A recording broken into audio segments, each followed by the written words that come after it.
someone can set up mic. Someone but not me. Jaya Radha Madhava Kunja Vihari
Shrimad Bhagavatam की श्री प्रभुपाद की श्री जगन्नाथ बलदेव सुभद्रा महारानी की श्री श्री गौरनिताय की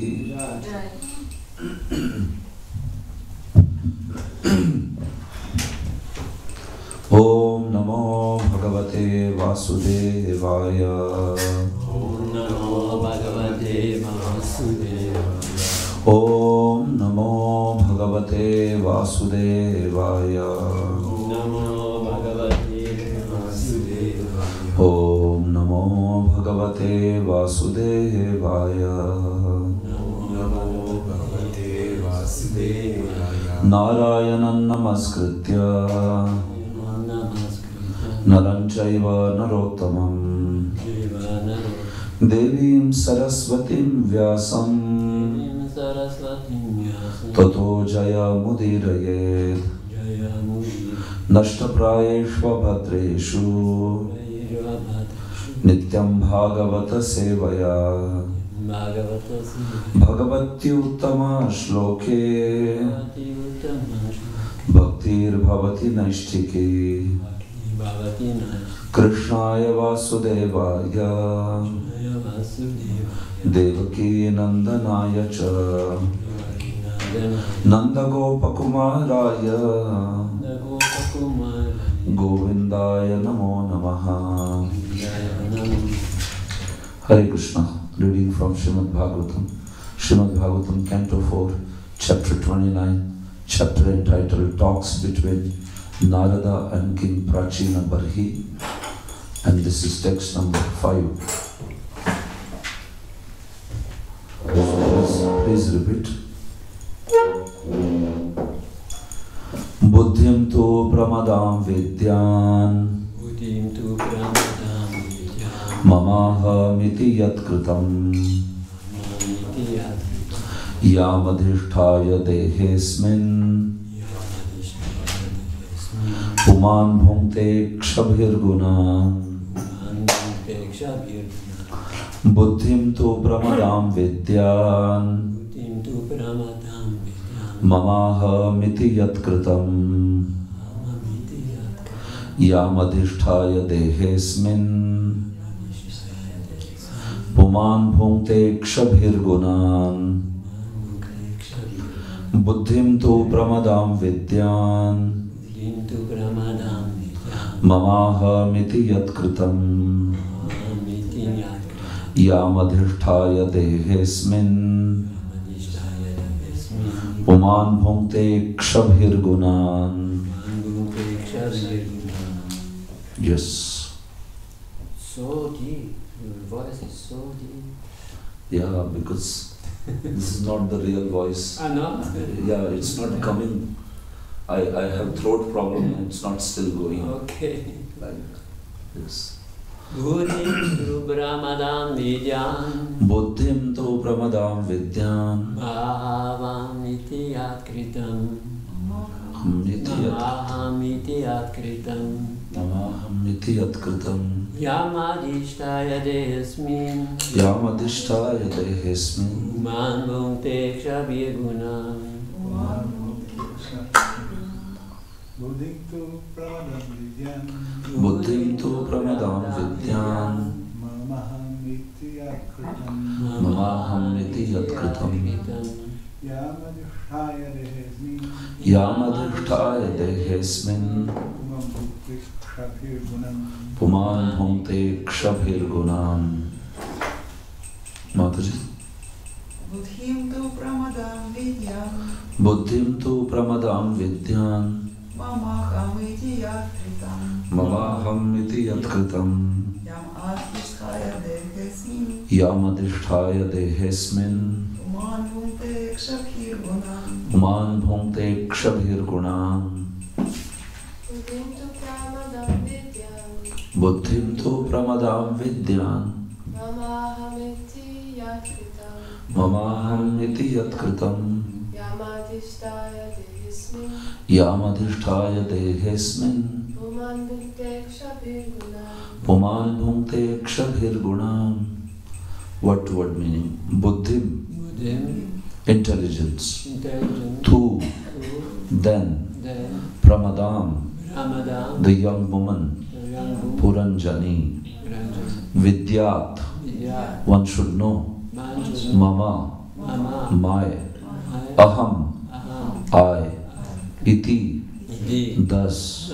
Yat kritam, done by intelligence. Yam, which intelligence? Adhisthaya, taking shelter of. Dehe, in the body. Asmin, this. Puman, the living entity. Bhunkte, suffers and enjoys. Akshabhihi, by the senses. Gunan, the modes of material nature. Translation and purport by His Divine Grace Abhay Charnaravinda Bhaktivedanta Swami Srila Prabhupada ki jai. Translation. The great sage Narad continued, The word pramada mentioned in this regard refers to material intelligence or ignorance. It is to be understood as such. When one takes shelter of this kind of intelligence, he identifies himself with the material body, influenced by the material consciousness of I and mine. He begins to enjoy and suffer through his senses. Thus the living entity is entrapped. Purport. In material existence, so-called intelligence is actually ignorance. When intelligence is cleared up, it is called buddhi yoga. In other words, when intelligence is dovetailed with the desires of Krishna, it is called buddhi yoga or bhakti yoga. Therefore, in Bhagavad Gita 10.10, Krishna says, Tesham satata yuktanam bhajatam priti purvakam dadami buddhi yogam tam yena mama upayanti te. To those who are constantly devoted and worship me with love, I give the understanding by which they can come to me. Real intelligence means linking with the Supreme Personality of Godhead. When this is done, the Supreme Personality of Godhead from within gives one the real intelligence by which one can return home back to Godhead. Intelligence in the material world is described in this verse as pramada, because in material existence the living entity falsely claims things to be his. He thinks, I am the monarch of all I survey. This is ignorance. Actually nothing belongs to him. Even the body and the senses do not belong to him, for they are given to him by the grace of the Lord to satisfy his different propensities through the material energy. Nothing actually belongs to the living entity, but he becomes mad after everything, claiming this is mine, this is mine, this is mine. Janasya mohoyam aham mameti.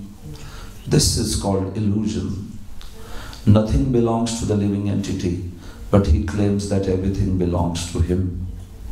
Lord Chaitanya Mahaprabhu recommends that this false intelligence be purified. Cheto darpanam archanam. When the mirror of intelligence is polished, the real activities of the living entity begin. This means that when a person comes to the platform of Krishna consciousness, his real intelligence acts. At that time he knows that everything belongs to Krishna and nothing belongs to him. As long as one thinks that everything belongs to him, he is in material consciousness, and when he knows perfectly that everything belongs to Krishna, he is in Krishna consciousness. Srila Prabhupada ki jai. Om ajnanatimirandhasya jnananjana shalakaya chakshurunmilitam yena tasmai Shri Gurave Namaha. Shri Chaitanya Manobhishtam sthapitam yena bhutale swayam rupah kadamahyam dadati svapadantikam. Vandeham Shri Guroho Shri Yuta Padakamalam Shri Gurun Vaishnavamsha Shri Rupam Sagrajatam Sahagana Raghunathan Vitam Tam Sajivam Sadvaitam Savadhutam Parijana Sahitam Krishna Chaitanya Devam Shri Radha Krishna Padan Sahagana Lalita Shri Vishakhan Vitamsha Namaham Vishnu Padaya Krishna Prishthaya Bhutale Shrimate Bhakti Vedanta Swaminiti Namine Namaste Saraswate Deve Gauravani Pracharine Nirvishesha Shunyavadi Paschatya Deshatarine Namo Mahavadanyaya Krishna Prema Pradayate Krishnaya Krishna Chaitanya Namne Gaurat Vishe Namaha. He Krishna Karuna Sindho Dinabandho Jagatpate Gopesha Gopika Kanta Radha Kanta Namostute Tapta Kanchana Gaurangi Radhe Vrindavaneshwari Vrishabhano Sute Devi Pranamami Haripriye Vancha Kalpatarubhyascha Kripa Sindhubhya Evacha Patitanam Bhavanebhyo Vaishnavebhyo Namo Namaha. Jaya Shri Krishna Chaitanya Prabhu Nityananda Shri Advaita Gadadhara Shri Vasadi Gaura Bhakta Vrinda Hare Krishna, Krishna Krishna, Hare Hare, Hare Rama, Rama Rama, Hare Hare. Sarva Shastrabdi Piyusha, Sarva Vedaika Satphala, Sarva Siddhanta Ratnadhya, Sarva Lokaika Driprada, Sarva Bhagavata Prana, Srimad Bhagavata Prabhu, Kalidvanto Ditaditya, Shri Krishna Parivartita, Srimad Bhagavat Mahapuranam ki jai.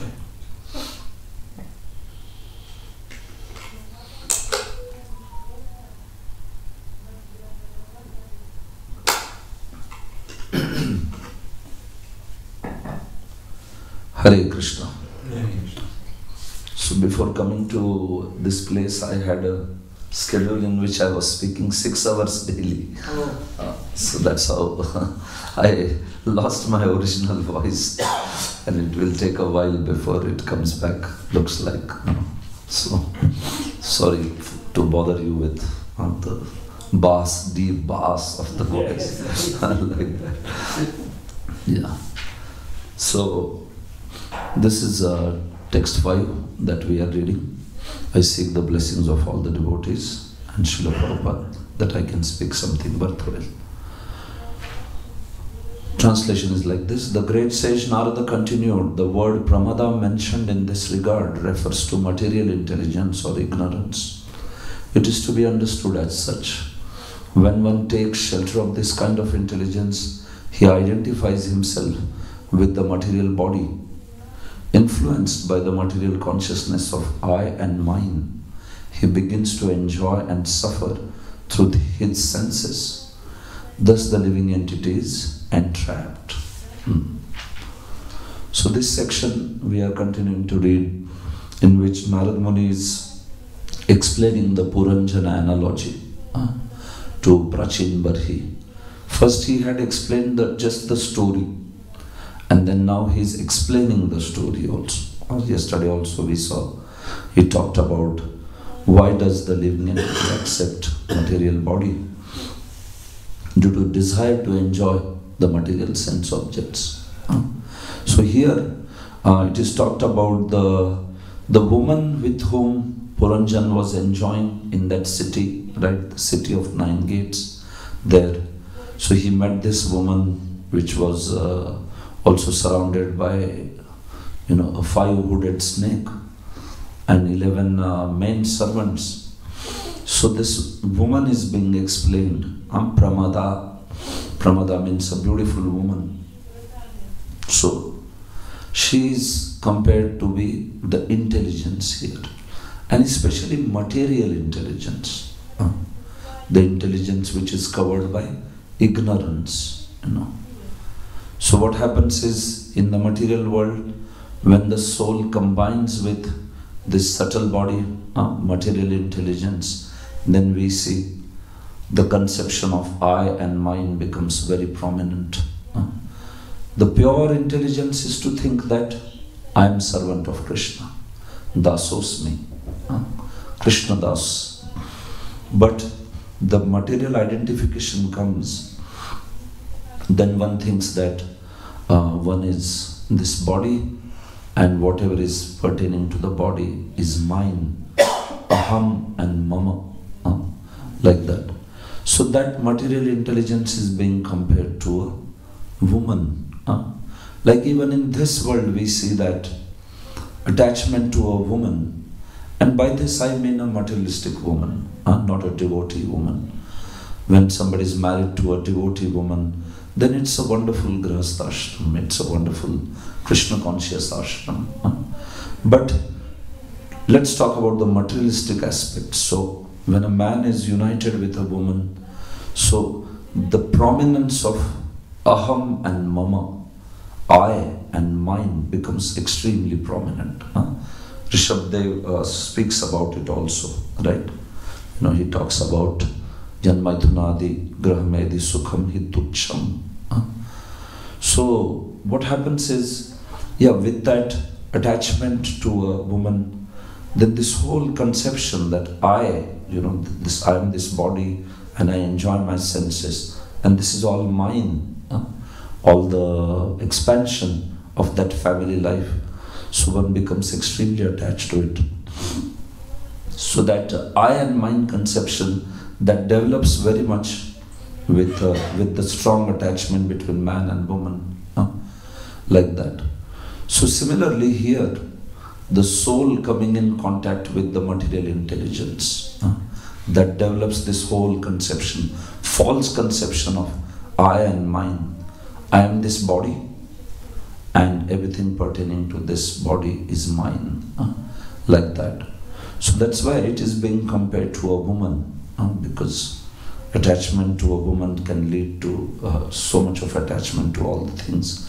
Similarly, attachment to a material intelligence can also lead to this conception of aham and mama, this way. But the spiritual intelligence works exactly opposite to this. And Prabhupada is beginning only his quoting. Teksham satata yuktanam bhajatam priti purvakam dadami buddhi yogam tam yena mama upayantite. This is one of the verses from Chatushloki Bhagavad Gita, third verse of Chatushloki. And this talks about the abhideya process. In Chatushloki Bhagavad Gita, the first verse, aham sarvasya prabhavo mattah sarvam pravartate iti matva bhajante maam buddha bhava samanvita. This one talks about sambandha, abhideya and prayojan, all three. How somebody who takes to Krishna consciousness becomes Buddha, enlightened, and also bhava samanvita, are filled with bhava, filled with devotion for the Lord. If somebody gets the knowledge of Krishna, then two effects should happen. It should nourish the head and it should also nourish the heart. So that is what is spoken in the first verse of Chatushloki. When you get transcendental knowledge, you will become Buddha, very enlightened, that okay, everything is Krishna, Krishna's energy, and I am servant of Krishna, so I am supposed to engage everything in Krishna's service. My identity is that I am servant of Krishna. So that is called as enlightenment. The head is nourished. And then there is also heart should be nourished. So by heart should be nourished, we mean that one also starts serving Krishna with a great emotion in the heart, that let this be for the pleasure of the Lord. Everything is meant for His pleasure. Bhakti is not just nourishing your intelligence. No, bhakti is also about nourishing your heart and serving the Lord with a proper emotion. But only emotion will also not help. You should also have the right intelligence. So if you only have intelligence but don't have any emotion, you will become a jnani, just a mental speculator. And if you only have heart but you don't understand philosophy, then you will become a sentimentalist sarjya. So both are extremes. That's why Krishna, in the first verse of that Chatushloki, he says that this is it. One who knows this, aham sarvasya prabhavo mattah sarvam pravartate, I am the source of all that exists. Everything emanates from me. Iti matva, one who knows this, he becomes enlightened in head and heart both. Like that. That's the first verse. So then how do devotees enlighten each other? That's the second verse in Chatushloki. Mat jitta mat gata prana bodhayantah parasparam kathayantascha mam nityam tushyanti cha ramanti cha. Krishna says, my devotees, out of great delight, they discuss the topics of Krishna, discuss the topics of my glories. Kathayanta, all three limbs of bhakti. It's a great, actually that Chatushloki is a great subject in itself. It can be a presentation in itself. I do a course on Chatushloki Bhagavad Gita, separate course, only those 4 verses. I teach almost for 16 hours, every verse 4 hours, almost like that. So it's a big topic, I understand. But the second verse in Chatushloki is talking about what is the process by which they get enlightened. So Madchitta madgata prana bodhayanta parasparam. Devoting their lives unto me, they discuss my glories, Krishna says. They are constantly chanting my glories. They find great delight in hearing my glories. So this is the sign of a spiritual intelligence, that we find delight in Krishna's glory. We will love to hear, we love to speak Krishna's glory, we love to hear Krishna's glory. We are very happy. Tushyanti cha ramanti cha, Krishna says. The devotees are very greatly nourished and they delight, they delight it. And you will be amazed what example Baladev Vidyabhushan gives there. It's amazing example.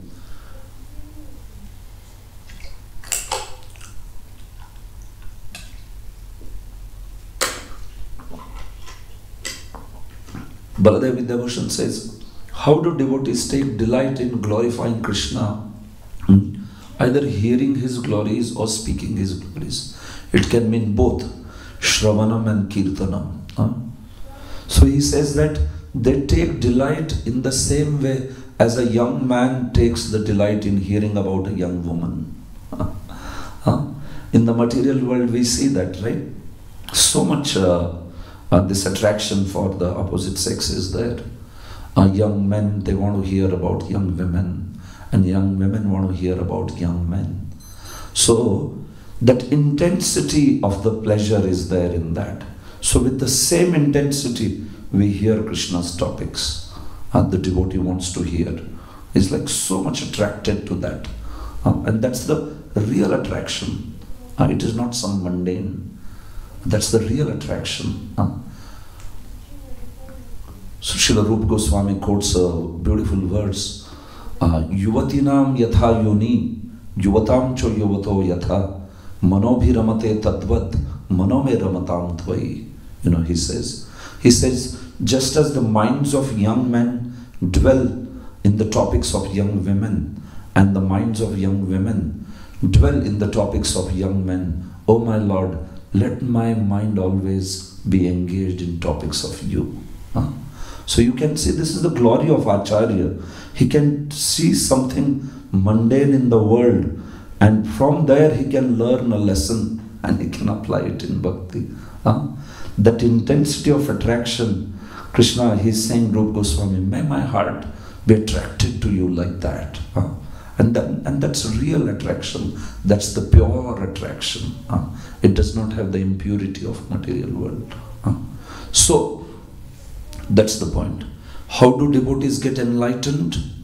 And they get enlightened by discussing Krishna Katha, by chanting Lord's glories, by speaking Shravanam, Kirtanam, Smaranam. Especially these three limbs of devotional service are depicted in that second verse. And then the third verse is describing, which is quoted by Prabhupada here, that how when somebody starts hearing Lord's glories, discussing Lord's glories, Krishna only becomes interested in you. He wants to purify your heart. This is not in the other processes. If you take a process of jnana, they have to work hard for purification of the heart. But in bhakti, Krishna only becomes interested in you. It's amazing. Like very beautiful example is given. Like a monkey, when you see a baby monkey holding on to mother monkey, you have seen how they hold on to mother monkey. They hold on to the belly of mother monkey. In Vrindavan we get to see that very often. So when a mother monkey is jumping from one branch to another, it's the responsibility of baby monkey to hold on. If she is not very careful, then the mother monkey, when she jumps, baby can fall, and she can break her arms or like that. It's possible. It happens many times. It happens, So the point is of a baby monkey being, she is holding on to the mother monkey. In Samskrita, it is called as Markata Nyaya, the logic of the monkey, Markata Nyaya. So Srila Sanatana Goswami has explained 3 examples to demonstrate the effort of Krishna Bhakti. So he says that there is this baby monkey which has to hold on the mother monkey. So that's the process of jnana, where one has to, by his own effort, remember Brahman and remember transcendence. So they always remember this statement, Aham Brahmasmi, Soham, like that. And they are always remembering, I am the spirit soul, I am not the matter, I am spirit soul. This is matter, na iti, I am not this, na iti, I am not this, I am spirit soul. So the effort is from one's own in the process of jnana, like that. One has to himself be very strong in contemplation of these philosophical truths and understanding of those aspects and applying them in the life. On the other hand, somebody may think that the responsibility of my deliverance lies completely with the Lord. I don't do anything, I will not follow any process. Sometimes in India, it happens when you ask somebody, hey, why don't you come to temple? He says, when Lord will call, I will come. Lord is not calling only. They say, Lord is not calling. Lord is calling continuously, right? He has told in his Bhagavad Gita, Manmana bhavamat bhakto madhyaji mam namaskuru. Please become my devotee. Offer your obeisances unto me. Come to me, sarva dharman parityajan. Ma'amekam sharanam vrajan. Abandon everything. Come to me. Surrender unto me.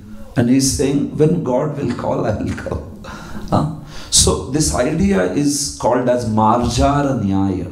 Marjara Nyaya, which means the logic of a cat and kitten, Just like when you see a cat is carrying a kitten, so how does the cat lift a kitten? In the mouth.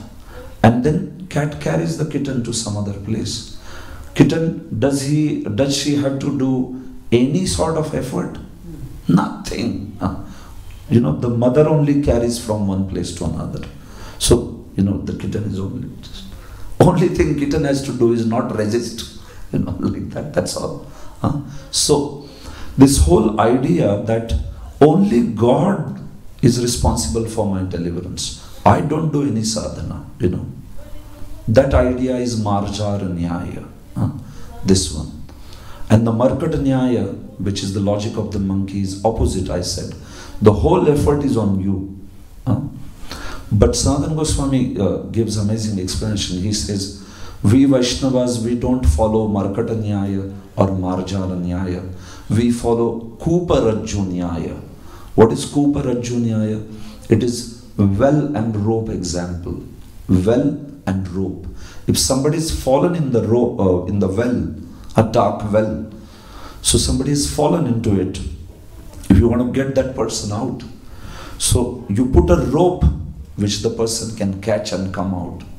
So in this effort, the effort has to be 2 ways, right? The person has to catch the hold very strongly, catch hold of the rope very strongly, and somebody has to pull also from outside. Imagine only the person puts his effort catching the rope and pulling it. The rope will come inside. He will not come out. And imagine if somebody is pulling from outside, but the inside person is not holding the rope only. So only the rope will come out. The person will stay inside. So you have to catch the rope also very strongly. And someone has to also pull you out of the well. So Kuparajju Nyaya, this is called as. So this is philosophy of Krishna consciousness. So when Krishna, if you accept Krishna consciousness, there is a 2-way process. You put the effort by hearing, chanting, trying to remember the Lord, serving Him, this whole process of Shravanam, Kirtanam, Vishnu Smaranam, Navavidha Bhakti. That's your end of the bargain that you do. And then Krishna does his end of the bargain. Krishna also starts pulling you out. So that aspect, dadami buddhi yogam tam yena mam upayanti te. I give the intelligence by which the devotee then can start coming to me. So that Krishna's reciprocation in terms of purifying our heart, guiding us, how can I make progress in bhakti? And what should I do? How to progress? What are my anarthas? How to work on them? All this will come by Krishna's mercy. When we are taking those steps towards Him. So keeping our end of bargain is like holding on to that rope very, very strongly. And while Krishna is pulling, is Krishna's mercy that He is giving us through His devotees, through spiritual master, inside through our heart also as Paramatma. So this is how it is. So it's a two-way process. You take one step towards Krishna, He takes 100 steps towards you. But if we don't want to take any effort, then Krishna is sort of helpless. I want to help you, but you are not ready to take any trouble for me. So as sadhakas, we very much are willing to do our part by trying to follow the rules and regulations of sadhana bhakti, just as Srila Prabhupada has given us, chanting 16 rounds, following the 4 relative principles, attending morning program, rendering our services. That's basically holding on to the rope very, very tightly. And then Krishna will do His part. Krishna will certainly purify our heart, reveal our anarthas to us, and also give the guidance. See, this is how you can progress. Dadami buddhi dadami buddhi yogam tam. Just a minute.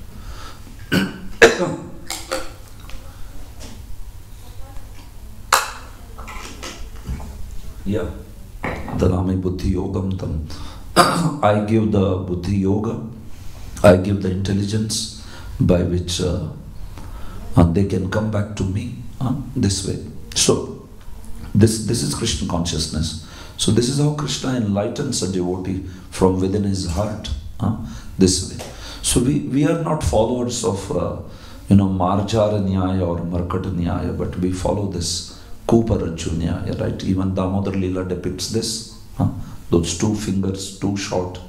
So one of the fingers shows this aspect of your efforts, and second shows the aspect of Krishna's mercy. When both of them combine, then you can bind Krishna. Then it's possible to bind Krishna. Like that. So this is it. So if you leave the rope, then you will not come out. So it's like we become lax in spiritual principles. Shri Shri Jagannath Baladev Subhadra Maharani ki Shri Shri Gaur Nitai ki Jai, Shri Prabhupada ki Jai. So dropping the rope would be like we become lax in our principles. We don't chant 16 rounds, or we don't follow 4 legs, we neglect services. That would be like dropping the rope from our side. But Krishna dropping the rope would be like when you offend the devotees, then Krishna only drops the rope. That's the point. Krishna says, come on, I am not going to pull him for some time. Like that way is very offensive to the devotees. And then you beg their forgiveness, you become normally situated, then Krishna again picks up, okay, now I can again pull. He will never give up the rope because He is the most merciful master. But the point is He can stop pulling us for some time. It's possible based upon our attitude this way. So like that. So this is how Krishna enlightens. Even the 4th verse of Chatushloki also speaks about this same enlightenment from Krishna's side. Like that, how He destroys the darkness within the heart and makes a devotee Buddha enlightened about all the aspects of the spiritual life. So this is why the spiritual intelligence is most desired. See, devotees may not be very intelligent, so to say, in a material aspect. Material intelligence, spiritual intelligence. These two are different things. Somebody may be very intellect, but he may not be intelligent. Intellect is your ability to process information. How much can you remember, and how you can quickly analyze. That's called as intellect in English. But intelligence is something which is coming by the spiritual understanding and knowledge, this aspect. So somebody may have a great intellect, but somebody may not be intelligent.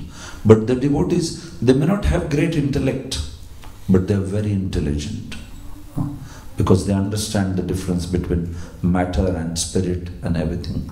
Srila Baladev Vidyabhushan, in his Gita commentary, he defines intelligence as the ability to see things in their right perspective. That's how he has defined the intelligence. And jnanam, the knowledge, means the ability to discriminate between matter and spirit. That's called jnanam, knowledge. Buddhi, jnana, he does this in 10th chapter of Bhagavad Gita. He defines all these elements.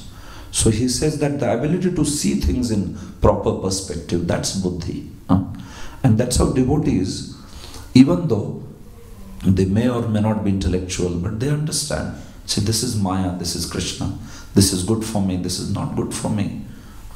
This way. And then that's how they are most intelligent actually, Kanai Dasa. Like that. Otherwise there are big scientists in outside world, and there may be big philosophers and all that. But then we see that Prabhupada met this Dr. Kotowski, right? He was, I think, a Russian scientist. And Prabhupada asked him, so he was a big scientist, he was a big professor of science. And Prabhupada asked, so who do you think you are, your body or your soul? So he said, I think I am body, like that. So Prabhupada said, just see, he's so intelligent, but then he doesn't understand this fundamental aspect that way. There was also one Dr. Gregory Benford. He had done his PhD on grass, grass.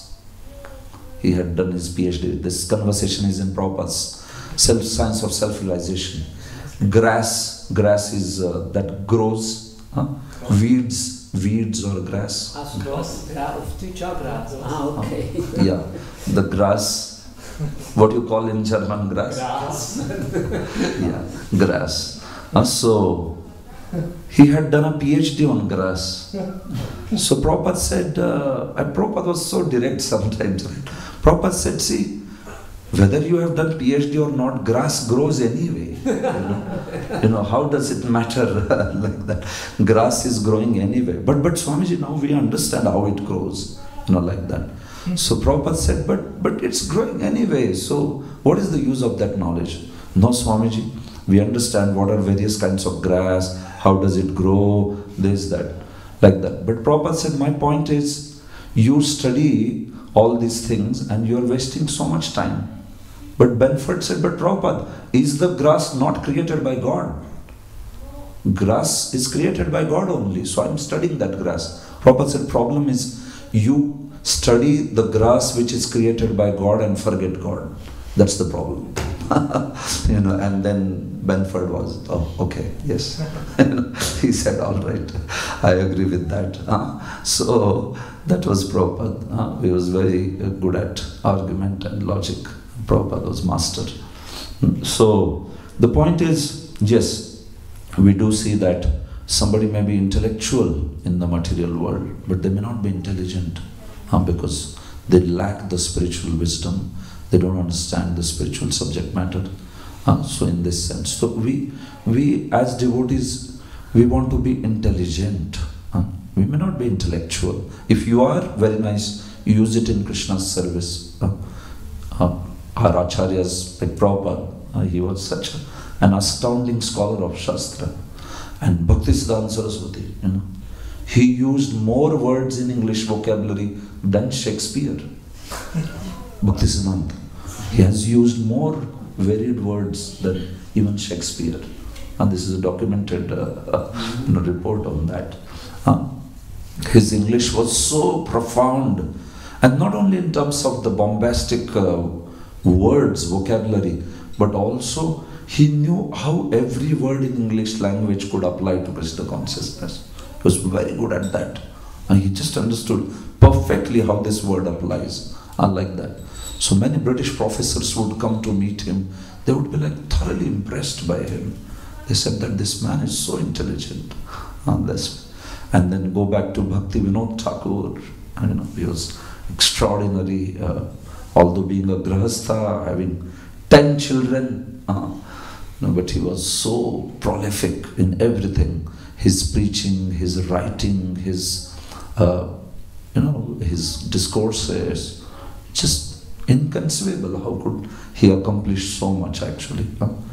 And then you go back like that, Baladev Vidyabhushan, Vishwanath Chakravarti, and then 6 Goswamis of Vrindavan. Jiva Goswami, Prabhupada said there was no philosopher like that. And there will not be any philosopher like him afterwards. He was so extraordinary. Rupa Goswami, all of that. So we belong to a great school. These are the alumni from our school, Gaudiya Vaishnava Sampradaya. And so there is so much that is available to nourish our spiritual intelligence. And if we nourish it, then we understand the things in proper perspective. So from material intelligence to go to spiritual intelligence, the process is by hearing Hare Krishna, by hearing the Shastras, by hearing the understanding. So that's why it is considered fundamental.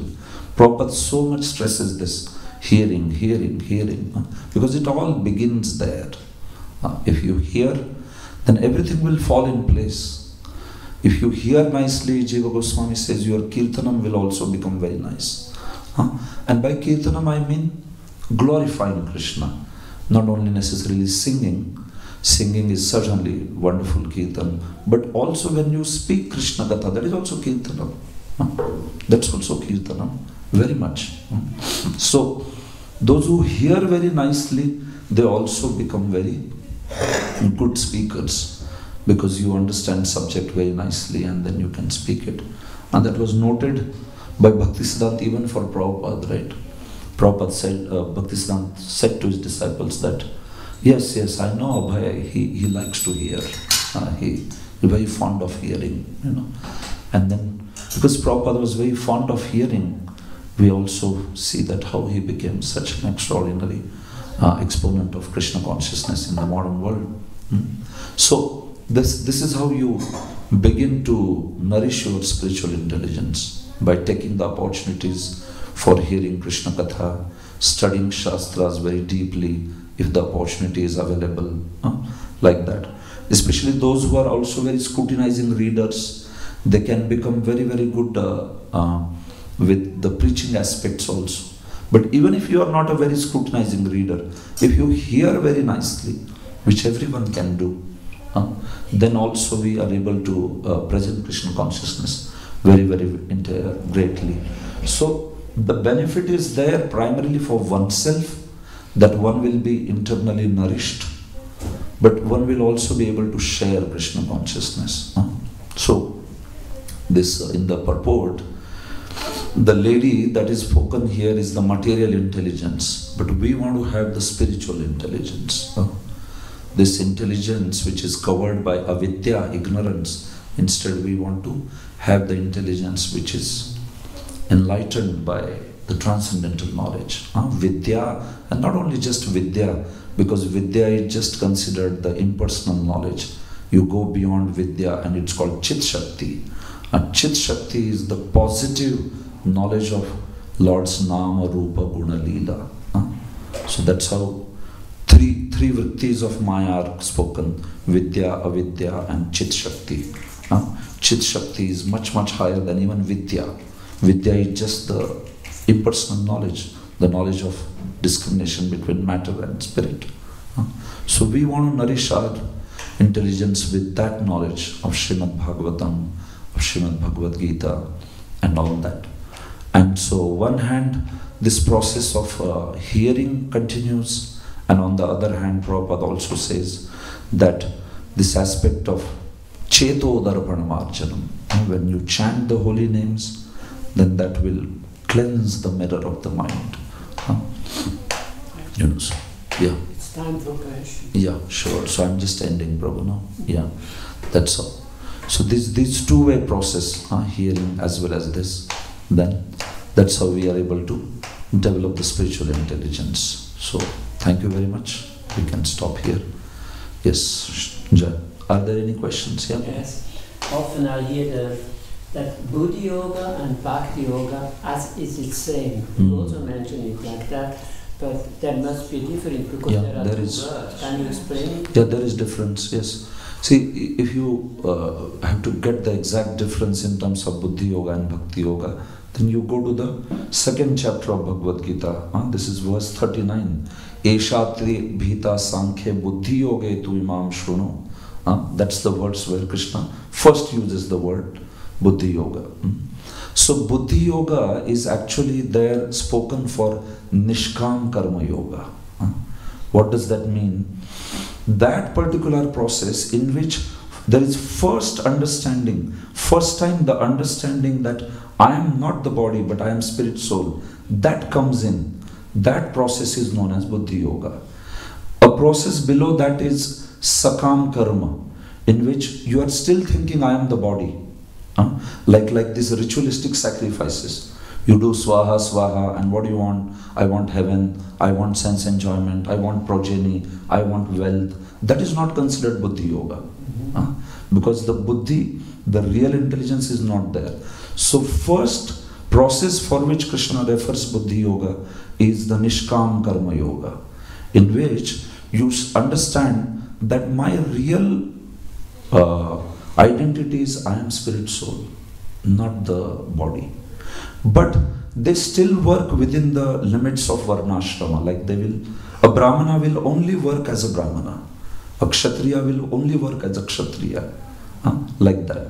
So when you have Varnashrama limitation, but you understand the subject matter that I am not the body, I am spirit soul, that is called Buddhi Yoga. Now this Buddhi Yoga can refer to any process beyond that.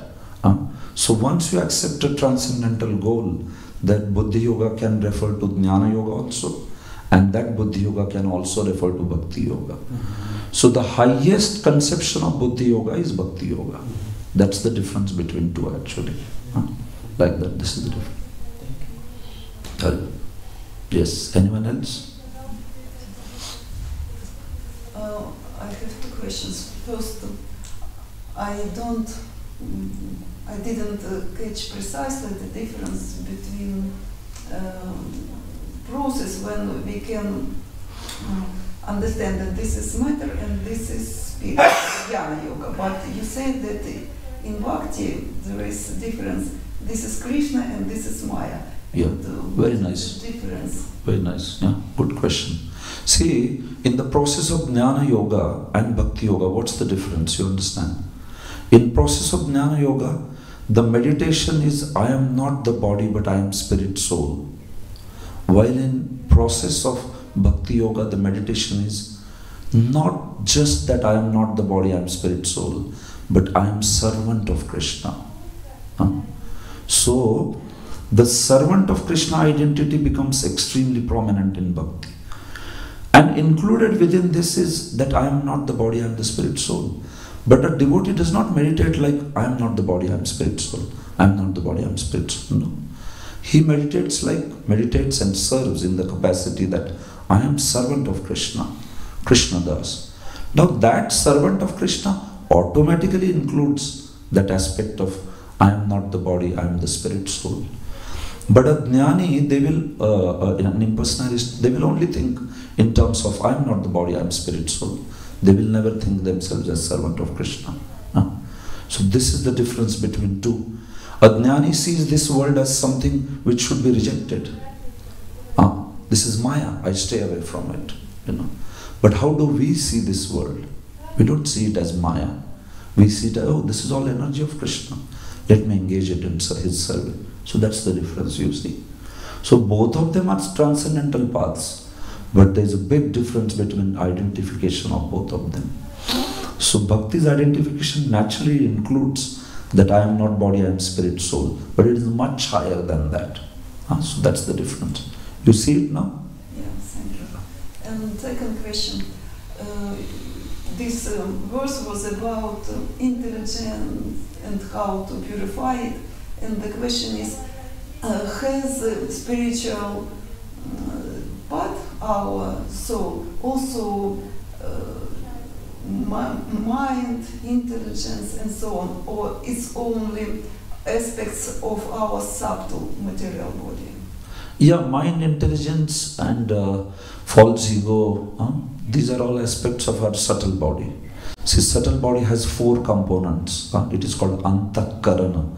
It is internal senses. So there is mind, intelligence, ego, and something called a chitta, contaminated consciousness. So when the soul comes in touch with the material aspect, then the soul becomes covered with this material body, subtle body. And then outer covering is the gross body also, which is made up of earth, water, fire, air, ether. So soul always remains pure, but because it is covered with these things now, that purity does not manifest. Like if I cover this light with a green paper, then you don't see the white light, you start seeing suddenly green light. So similarly, the soul gets covered with this subtle material body and gross body, then the consciousness, pure consciousness, is not manifested. So what you have to do is purify this subtle body by connecting to Krishna consciousness. So when that subtle body becomes completely pure, it is Krishnized, then you see the same white light getting manifested again. So that's the process of Cheto Darpana Marjana. So the point here is the purification. You have to purify that subtle aspect of our existence, which is mind. So then, depending on what their functions are, you can also talk about what is mind's function, what is intelligence function, but all of them have to be purified. All of them need purification, not just mind. That's why Prabhupada is talking here as intelligence should be purified also. That way. Has soul also mind? Please tell also when I should stop, because... No, it's okay. Yeah. Yes. Has also soul, mind, intelligence, ego. Has soul. As soul? Has spiritual soul, if spiritual soul has mind, intelligence, ego, and so on. Yeah. Does the spirit soul have mind, intelligence, ego, and all that? See, basically, if you really see, subtle body is what you leave here, you destroy it here, and that's called moksha. Kapila Muni describes that when you get rid of subtle body. See, you get rid of gross body whenever you die. So that's why getting rid of gross body is constantly happening. But when you get rid of the subtle body, then the person becomes qualified to get liberated, go beyond the material world. So literally speaking, the material aspect of mind, intelligence and all that we leave it here. We don't carry it, and nothing of it is carried because it is matter. You leave it here. So when the spirit soul goes back to the spiritual world, it is said to be one homogeneous substance. His spiritual body and the spirit soul, they are all having the same nature. So still you may sometimes talk about true ego, like Prabhupada talked about true ego, being a servant of Krishna or pure mind and all that. But those terms are actually technically applied only in the material world. You don't talk about those terms so much in the spiritual world. That this is spiritual mind and spiritual intelligence and spiritual. We talk about them in the material world. When you go to the spiritual world, it's one substance called Satchidananda, and that is like soul and the body. They are all the same substance. Still, sometimes somebody may use those terms, but you understand that it is unlike material world where those substances are made up of matter, like that. So that functionality is shown in the material world only primarily. You don't talk about spiritual worlds, mind, intelligence, ego, chitta, so much. You don't hear that. But as I said, Prabhupada did use those terms sometimes. saying that there is true ego in the spiritual world or like that. So which is fine, we understand. As long as you understand that there is spirit soul and spiritual body and both are of the nature of Satchidananda, that's it, you understand what it means that way. Maybe Prabhuji can add something if he wishes to comment. So nicely. If you have any comment, please add. There's a question, Mataji? Okay. Я попрошу перевести мой вопрос. Вы сказали, начали лекцию с того, что у вас пропал голос. Вы извинились. Переводишь? Ну, переводи сейчас эту фразу, я следующую скажу. When you started the lecture, you said that you were out of voice. Yeah. Но ваш голос звучал из чистого сознания, и вы удивительным образом ответили абсолютно на все мои вопросы, которые у меня были сформулированы и которые не были еще сформулированы.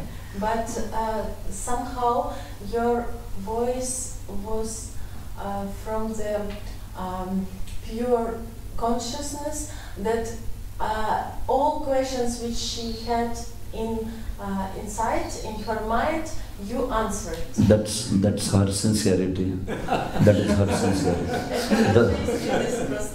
Krishna is giving her the interest because she is sincere. Krishna просто дает вам то, что вам необходимо. Is there any question? Есть ли у вас вопрос? Да. Теперь осталось только два вопроса. And 2 questions left. Oh, 2 questions. Один вопрос. Okay, quick one. Один какой-то быстрый. Есть ли перевод шастр с санскрита на русский язык, самый лучший перевод, прямой, без перехода на английский? Может ли он посоветовать такой перевод? Шастры с санскрита на русский, прямой перевод. Is there translation of Shastras not with translation into English, but direct translation from Sanskrit to Russian? Maybe some devotees made direct translation. I'm really not aware in Russian. I'm aware of some English translations, but not Russian. Maybe somebody who is from the field like Bhakti Vigyan Maharaj or someone can know nicely. He knows Sanskrit. Prabhu, I mean Maharaj is learning quite a good Sanskrit, and sometimes we discuss, so he knows Sanskrit now quite well. I am all understand. No. So maybe she is looking for certain translations. I can find out and let her know. Yes, because sometimes English doesn't have enough words it's true. which Russian language has. Absolutely, it's true. Sanskrit is very rich language. Sanskrit is very rich. Russian also has a lot of words, and English has not so much words. Okay, sure. So that's all. Okay, thank you so much. Granthra Srimad Bhagavatam ki, Srila Prabhupada ki, Nitai Gaur Premanande. Thank you, Prabhuji. Kanai Krishna. Srila Prabhupada ki jai.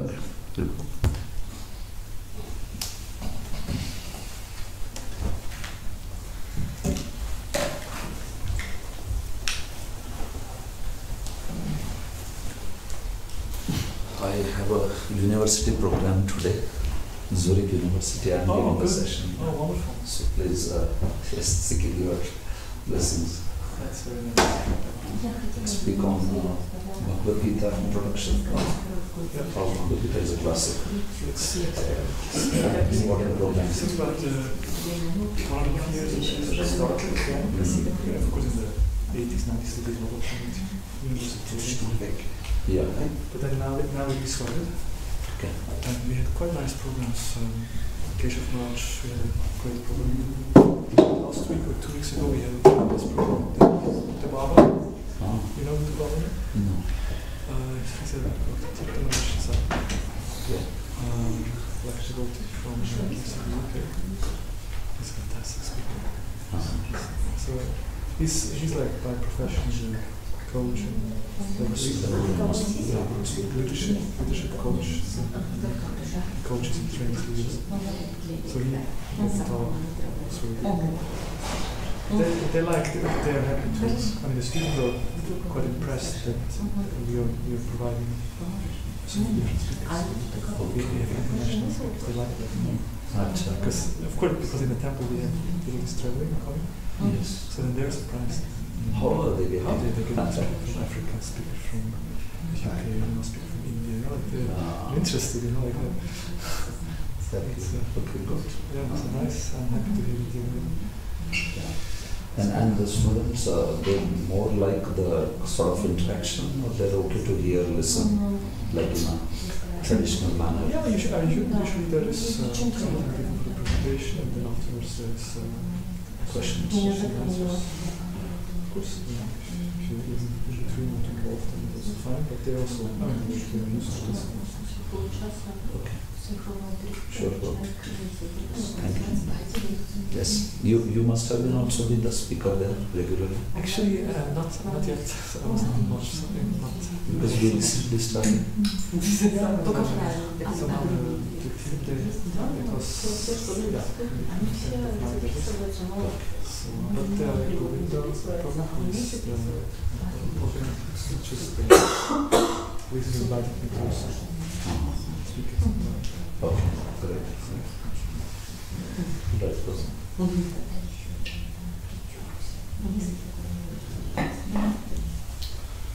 Hare Krishna.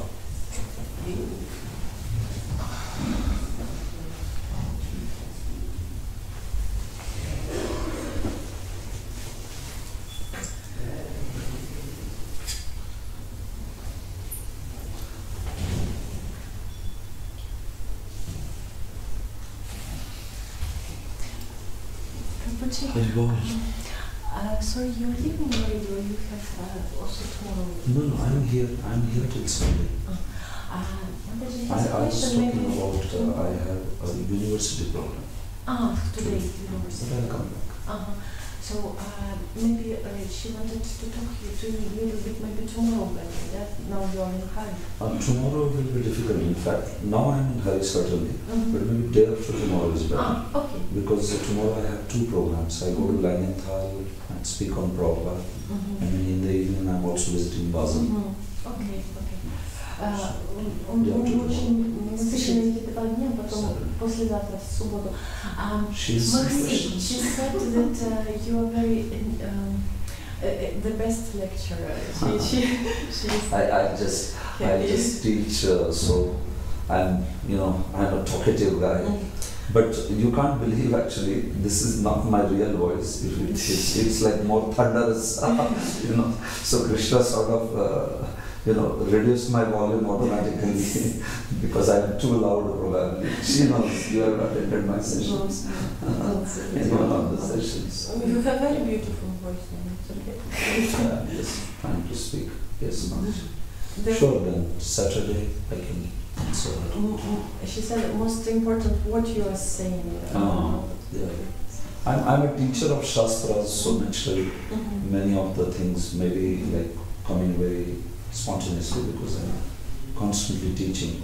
So it's there in the mind always, it comes in that aspect. She said that you used to share like very systematic. Is it possible day before or same day I know some shlokas which you will recite from Bhagavad Gita, because I'm quickly searching in the phone, because when you are talking like normally, it's more easy to translate than you're reading from Bhagavad Gita, for example, very quickly, or reciting very quickly, and then I'm not in time to find, and it's maybe it is difficult because Mataji is spontaneous. It will come like it comes. Like when I speak, I have a structure of speech in my mind, like 2-3 points I'll cover. But within that, what comes is little spontaneous. That I have some points, but I will not. I have such a preparation, like these are the verses that I will quote. So just Srimad Bhagavatam, you know for sure which Srimad Bhagavatam verse you... Exactly, that I know. And then other verses come by memory, they come because I've been teaching for quite a while now. That. All right, thank you for translating. Can I ask a small question from devotees from Ukrainian community? They asked me to ask you about left-handed children. Left-handed children. Yes. As usual, we have right hand pure, and this is not pure and contaminated. And what about left-handed people, especially children? What hand they should offer lamps to the Madara, by left hand or by right hand? They should offer the right. By right. So always they are left-handed, but always. Yeah, especially the anything that is made to the Lord, that should be right-handed actually. Mm-hmm. For the Lord, like if they are eating early, Mm-hmm. they will eat with left, they will play, they will. But if you are saying Lords, then they should. I mean, with left there is just no scope. Shastra doesn't allow only with left. You have to do it with right. So they try to be trained to they change try to this. train. Especially they can be told like this that I mean it's okay you do it other times, but only for Lord you can say that. Always we use right hand. Mm-hmm. So if they have that idea, then they will understand. Okay, Mm-hmm. this is for Lord. Mm-hmm. So my brother's child is also lefty. Mm-hmm. So then when it was coming to teach him all these things, so I told him. So he's trained him very nicely. Mm-hmm. So anything pertaining to the Lord, he does very nicely with right hand. As soon as the other thing, immediately left hand comes. But teaching also is better with right hand, right? It's better, but Some if children, they they are both handed after this training. ambidextrous. No, but yeah, like it's so difficult now. If he is a lefty, southpaw, then they will. It's so difficult. Even if they try. Like as soon as my brother detected that he is becoming a lefty, so he started training him very much from the right. But then it was not possible. Mm-hmm. He was so quick with left everything. So his teacher also said that. They also said that this is a big problem to retrain. They will have some mind problem. Exactly, they will have. So Yes. that's why then we left it. I just told him that anything that he does for the Lord, you make sure he does it with right. Okay, thank you. Thank you. Thank you.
Premanandi, yes.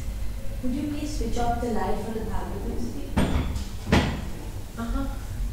It's behind the pillar. No, not that. That's for Prabhupada. No, that's for Prabhupada. Oh, sorry. The top one is for Prabhupada. Oh, yeah. Oh, thank you. And if you can please move this thing also. Yes.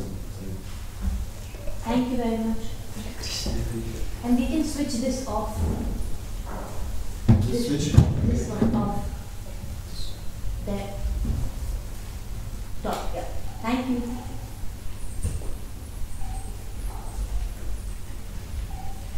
This one? Money, tu vas entendre la raison.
Vishnu Pada Krishna Prasthana Vishnu Vishnu Pada Krishna Prasthana Shrimati Bhaktivedanta Swami Namaste Sasundari Gauranga Kachini Shashmi Prasthana.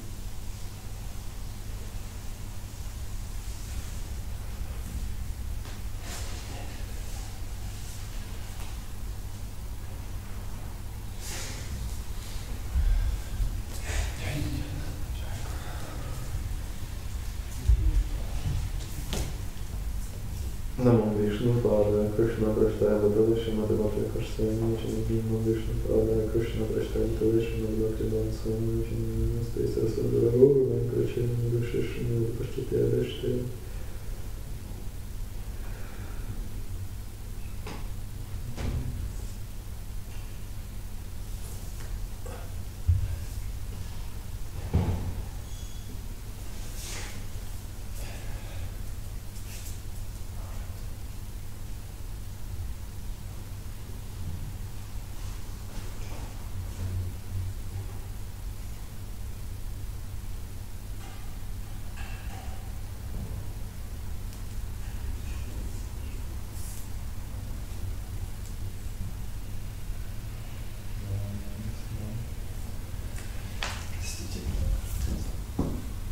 Namo Vishnu Pada Krishna Prasthana Shrimati Bhaktivedanta Swami Namo Vishnu Pada Krishna Prasthana Shrimati Bhaktivedanta Swami Namaste Sasundari Gauranga Kachini Shashmi Prasthana.